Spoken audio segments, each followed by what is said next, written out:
I did. I actually was born and raised for the most part in the Pasadena area. I did move away between, let's see, third grade and seventh grade, if that counts, I don't know. But came back to Pasadena in my eighth grade year, attended Marshall Fundamental, and then through high school I went to, Mustangs, John Muir High School, class of 1998. So I really do feel like I am a Pasadenan. What was it like? Well, honestly, I can compare it to, I grew up in Rancho Cucamonga as well. So Rancho at that time, there was no diversity. There was me, everybody else. So for me to move back to Pasadena was heaven sent, to be around other African American people who look like me, teachers who look like me, a community that looked like me and supported me and wanted the best for me, which really I think propelled me to go into college. I'm a big proponent of historically black colleges and universities, and my aunt went to a black college. She went to Spelman College. She went to John Muir High School as well.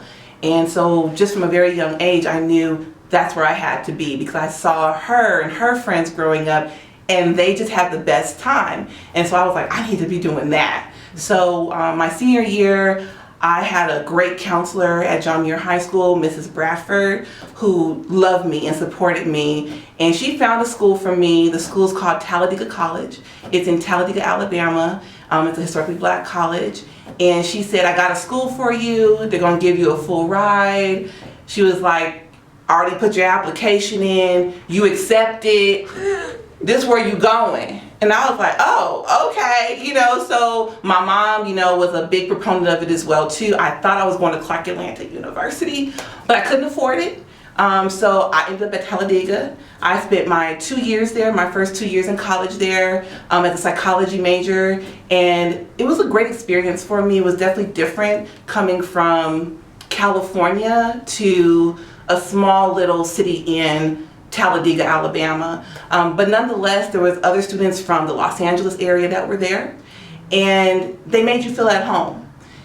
But I was definitely looking for more. The school had about 500 students. It was a great start for me. It was a great foundation for me. But I decided I wanted to go to a larger school, still a black college, and I wanted to be in Florida. That's where I said I wanted to be. And I called my mother and said, I want to move to Florida. And she said, all right, figure it out. I don't have no money coming out there helping you. So if you can figure it out, go. So I called multiple schools, and the school that really truly stood out for me the most, that supported me, that said, look, we can get you money, we can get you in a good dorm, we can do everything for you, just throwing everything at me, was Bethune-Cookman College in Daytona Beach, Florida. And who wouldn't want to be in Daytona Beach? So I called up my godfather, who lived in Florida as well too, and he's a bulldog. He went to PHS, and I called him. I said, I want to move. I need to move next week. Come and get me. And he came and got me, and he moved me, my car, everything to Daytona Beach, Florida. And when I mean I love that school really helped me become the woman I am today. I pledged my sorority there. I'm a member of Alpha Kappa Alpha Sorority Incorporated. I met my husband there as well too. I had some of the best friends there in the world, and it really shaped and developed the person I am today, going to that school and having those experiences. The name of my company is called Stepping in the Right Direction. We do historically black college and university tours for middle, high school, and community college students, as well as I host multiple black college fairs throughout the year. I'm also over the California HBCU Alliance out here in this area, and we host a black college reunion every year as well too. So anything to do with historically black college and universities, I'm that chick. I'm the one who really believes in bridging the gap between HBCU students and HBCU alumni, bringing us together. What brought me into the business? I think it was the fact that, this is probably a crazy thing to say, but what brought me into doing black college tours was because I never got over my experience going to a black college. Coming back out here to Pasadena, I was alone. I felt lonely. when you come from an environment of all these educated people and people like you, and the whole community is African American, and it's just a different feel in a black college environment. I came here and Pasadena has changed since the early to mid 90s. It's definitely changed. And so I was here and I didn't have anybody. I was yearning to be back at school, but I graduated. I said I should have waited another year, but I graduated. So I started a mentorship program first for young ladies through the County of Los Angeles, a mentorship program called the Ivy League. And it was for young ladies, as you know, we helped them think about higher education, mentored them, started a step team with them, and absolutely loved it. My young ladies didn't know anything about HBCUs. Or let me take that back. They knew about Spelman and Morehouse. Loved the schools, but I didn't go to either one of those. So I'm like, wait a minute, I got exposed you to schools that I went to, the other black colleges, because there's 105, and our students didn't know anything other than Spelman, Morehouse, Howard, Hampton. There's so many more schools out there. So I took them on their very first black college tour in 2009, I think it was. And to see their experience, their exposure, to see their reactions, to see how in awe they were, something changed in me. It became more, because they saw what I felt. It was like a mirror. And I said, oh my God, I don't want this feeling to end. I want to keep doing this. I want to expose more students to what I experienced for 4 years. And so from there, I started doing 1 tour a year. I literally would take a week off of work, because I worked in corporate America, had a regular job like everybody else. And eventually, what started off just being for students in the Pasadena Unified School District, just through word of mouth, because you know that's how we do. And through social media, people started calling me from LA and other places like, oh, I heard about your tour. Can you take my child? And so at first I was like, I can't take another kid. I'm only dealing with Pasadena Unified. But it was something bigger than me. It was something bigger than Pasadena. And I ended up taking another tour the following year and doing 1 a year for about maybe 3 or 4 years. And in the last 3 years, I'm doing close to 10 tours per year. So what started off just high school students now has branched out to middle school students. Now I'm doing community college tours for students.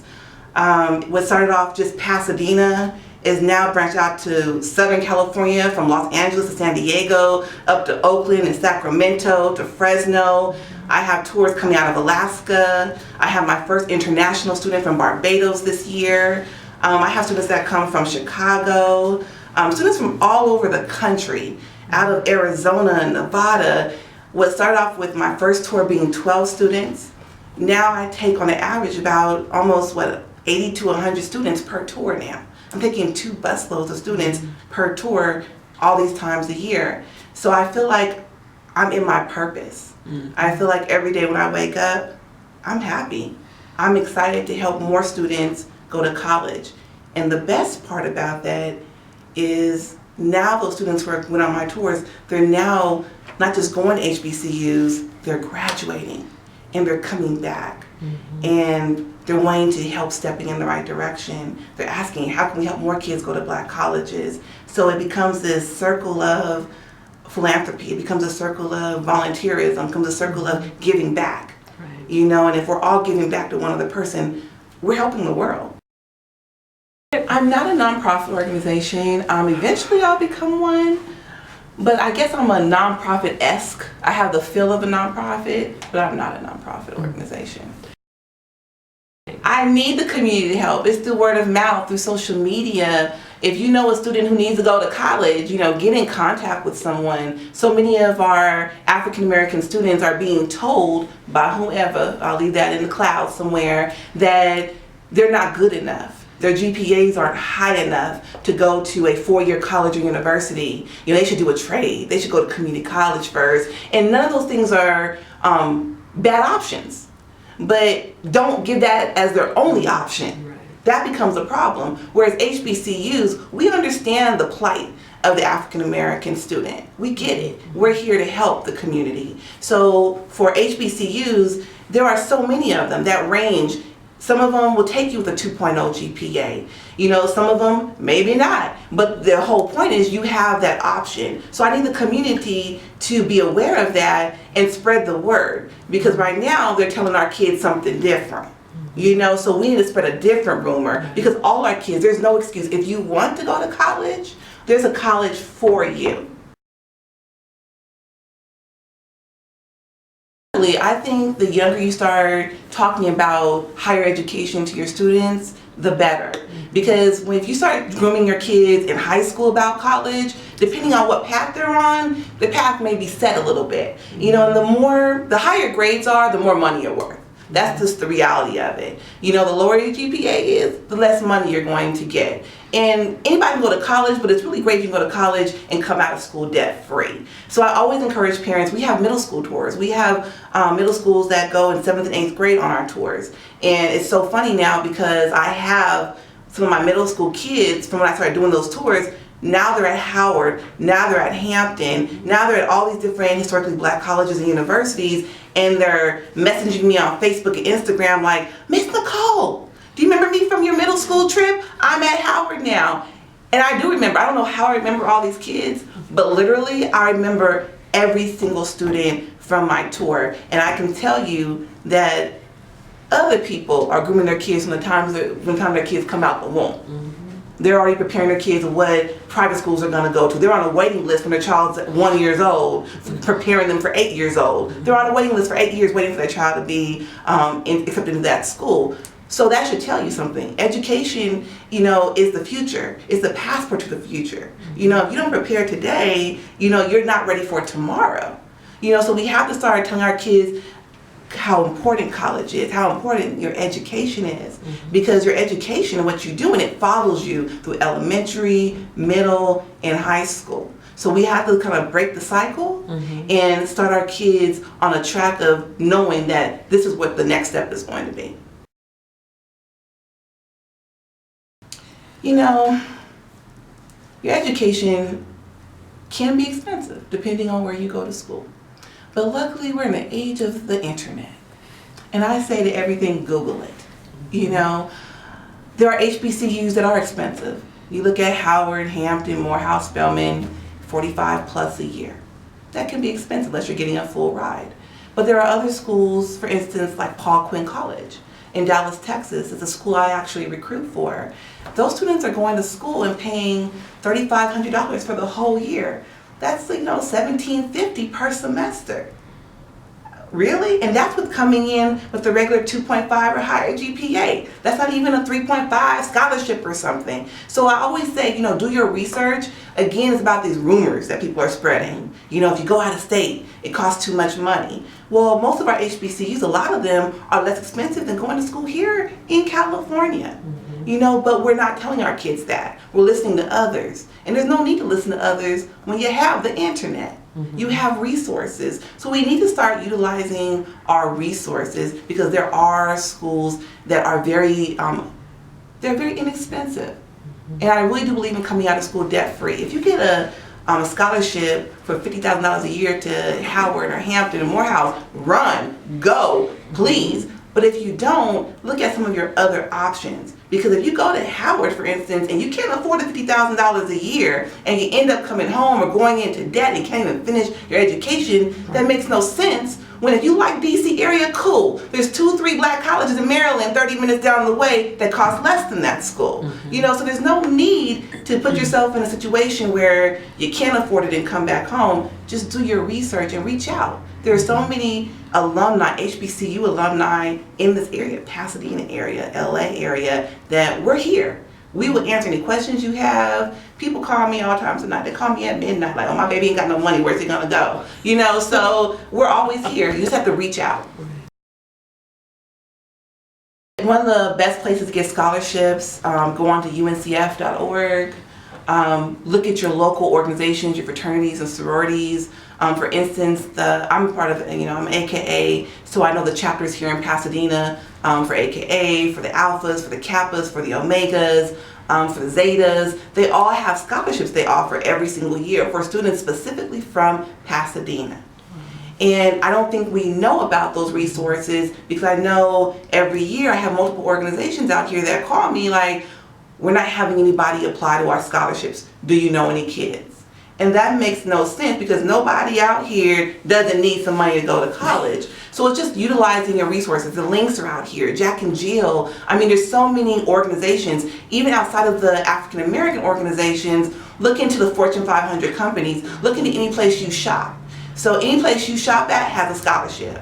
So Target, I won a scholarship for Target when I was in high school as well too. So Walmart has a scholarship. Parsons, Kaiser has a scholarship they give to students. The city of LA, the county of LA, you know, all these different places have scholarships, but it's just a matter of you, again, doing the research and not waiting to the last minute. Do not wait until your child is 2 months before graduation talking about calling me, talking about I need some money. No, you need the preparation to prepare your student, your child for those scholarships. You need to start your junior year. You know, start looking up these scholarships so you can be ready to just push send on the computer. That's all you need to do. And don't write a whole bunch of different essays. Everybody's asking the same question. Just do 2 or 3 mock, essays, and then tweak them and just send to each one. It's a numbers game. You send 100, you may get 20. Those 20 may add up to $50,000. You never know. But I can tell you that sometimes our kids, we leave so much money on the table. Oh, yeah. We leave so much money on the table, and now others are picking that money up. So we have to make sure that we're getting what's for us. Many of our kids, they don't know how to fill out the financial aid forms. So I try to go to different places throughout the year, whether it be churches, even having meetings here in Pasadena, so they can come and learn and to be educated about the educational process.